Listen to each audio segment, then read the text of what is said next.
Hi, I'm Everett Worthington, a Virginia Commonwealth University professor, and I'm pleased to be able to speak at the Washington Theological Union's conference, Spirituality in an Evolutionary World. My talk is going to be on the Anthropic principle in psychological science and Christian theology. This meeting will take place on Saturday, March 16th, between 10 and 4. I just want to whet your appetite for some of the things that I'm going to try to address in the talk amid this array of esteemed speakers. I spring from John Barrow and Tipler's 1986 observation that existence is fine-tuned. For example, there are three fundamental constants: Planck's constant, the electrostatic charge, and the gravitational constant, and those need to be within certain limits. If those constants had not been in those limits, then either existence would have collapsed in on itself or have exploded.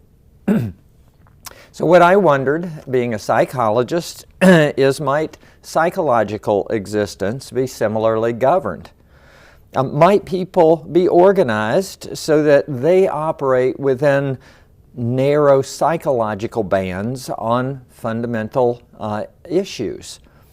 So in this talk, I'm going to tentatively argue that psychological evidence suggests that that might be the case. Here are a few pieces of the evidence that I will examine in this talk. I find that mental life is in a delicate balance between automatic, intuitive, fast thinking and rational, logical, slow thinking. Also, as Aristotle observed, virtues seem to seek a golden mean and not work very well at the extremes. Forgiveness is opposed to justice, self-control to self-indulgence, love to hate, generativity to exploitation of others. Those are just a few examples. People live within those margins. Social interactions also mirror the psychological interactions. Psychological research in about 8 literatures, for example, show that the bad is stronger than the good. We have evolved to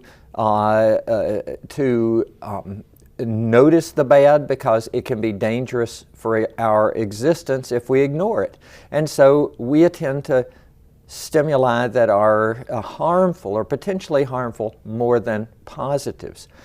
But we try to seek a balance on this, and we try to outweigh the number of the bad by more of a number of the good.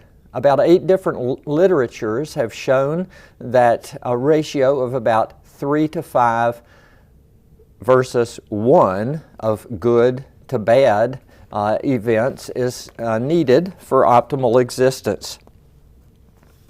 Societies also balance individualistic and collectivistic self-construals.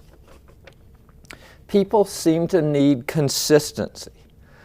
The persistent inconsistencies can create dissonance in people's life, and if not modulated, that dissonance can result in psychological or social malfunctioning. Part of this need for consistency is met in constructing a meaningful worldview. Part is designing and embracing a meaningful and reasonably consistent theology.